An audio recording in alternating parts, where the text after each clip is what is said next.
Hello everyone, welcome back to our channel Login 8. In this video, I will guide you on how to add phone number on Remitly. So if you also want to add phone number on Remitly, this video is just for you. Follow the simple steps and you'll be able to do it.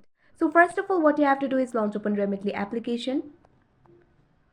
You can see over here Remitly application has been opened. At bottom, you'll be able to find several options. All you have to do is tap on the manage icon that you can see at the bottom right corner of your screen.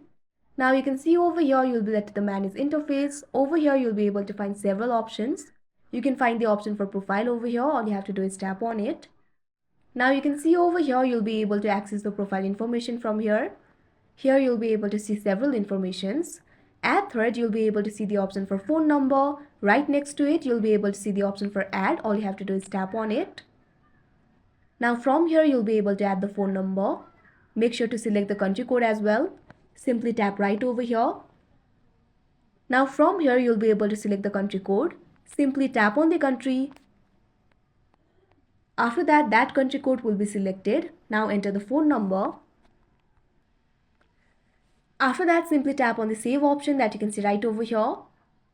Now you can see over here the phone number has been added. So that is how you add phone number on Remitly. I hope you found this video helpful. Thank you for watching. Make sure to like, share and subscribe to our channel.